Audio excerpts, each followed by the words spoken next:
kita lebih jauh, perkenalkan, nama saya Melisa Wulandari. Kalian bisa panggil saya Ibu Melisa. Karena ini pertemuan pertama kita ya, mungkin lebih baik kalian ini saling mengenal lebih dulu. Mungkin dari mbaknya bisa perkenalkan diri. Baik, perkenalkan nama saya Ayu Pratibini Wulandari, bisa kalian panggil Bila. Kenalkan, nama saya Karina Septiana, bisa dipanggil Febri. Perkenalkan, nama saya Jalisa, bisa dipanggil Rizka. Oke. Jadi sebelum mulai materi ya, langkah baiknya itu kita mulainya dengan pembacaan basmalah sama-sama. Bismillahirrahmanirrahim. Oke, materi kita pada pagi hari ini yaitu tentang gaya belajar. Adapun tujuannya yaitu diadakan bimbingan ini, saya mengharapkan setelah pemberian materi dari masing-masing kalian itu bisa mengetahui gaya belajar apa yang sesuai dengan diri kalian masing-masing. Sebelumnya saya ingin bertanya, di sini ada yang tahu nggak apa itu belajar? Saya Ibu. Jadi belajar itu adalah proses untuk memperoleh ilmu pengetahuan. Benar sekali ya. Jadi belajar itu merupakan proses di mana seseorang memperoleh pengetahuan, keterampilan dan juga pemahaman baru. Dan sekarang ini gaya belajar. Jadi apa sih gaya belajar itu? Jadi gaya belajar merupakan cara yang dilakukan oleh seorang individu untuk menyerap, memproses dan juga mengingat suatu informasi. Gaya belajar ini ada tiga, yaitu gaya belajar visual, auditori, juga kinestetik.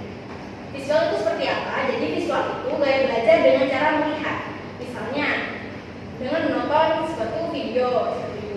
Yang auditori ini berkaitan dengan pendengaran. Jadi siswa itu lebih mudah memahami suatu materi atau informasi itu dengan cara mendengarkan. Misalnya dengan rekaman audio ataupun pemahaman dari guru di kelas itu sendiri. Yang ketiga ini kinestetik. Jadi siswa yang punya gaya belajar kinestetik ini lebih mudah menyerap informasinya itu melalui praktik, bergerak seperti itu. Sampai di sini ada yang ingin ditanyakan? Kalau nggak tahu, ibu yang nanya. Gaya belajar tadi ada berapa? 3. Apa saja? 1. Auditori, visual, kinestetik. Oke, kita lanjut tentang gaya belajar yang mempengaruhi kita untuk memperoleh pengetahuan. Jadi seperti apa yang telah ibu katakan tadi bahwa gaya belajar itu ada 3, yaitu visual, auditori, kinestetik. Hal ini mempengaruhi bagaimana cara satu individu itu menyerap suatu informasi. Karena kan setiap orang mempunyai gaya belajar yang berbeda. Jadi dengan mengidentifikasi gaya belajar ini dapat membantu diri suatu individu itu dalam memahami suatu informasi sesuai dengan gaya belajar mereka. Apakah dari penyampaian ibu tadi ada yang ingin ditanyakan? Saya Bu. Ya. Dari gaya belajar ini tadi, apakah terdapat kelemahannya? Tentunya dari masing-masing gaya belajar yang tadi yang 3 itu mempunyai kelemahannya masing-masing. Yang pertama itu visual.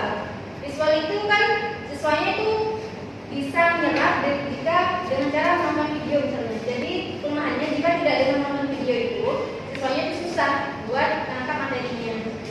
Yang kedua itu auditori, yang berkaitan dengan pendengaran. Jadi jika lingkungannya itu berisik atau mendapatkan suara gangguan dari lingkungan sekitarnya itu, dia itu gagal fokus. Jadi dia itu tidak bisa menangkap materinya jika lingkungannya berisik. Terus yang ketiga itu kinestetik.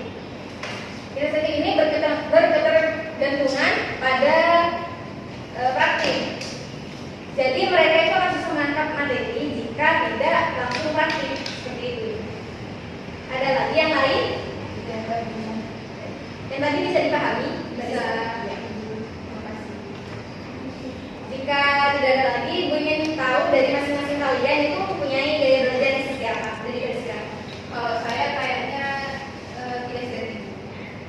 Jadi, Kalau saya sama kinestetik, lebih berat. Kalau saya lebih ke auditori. oke. Mungkin dari penjelasan ibu tadi ada yang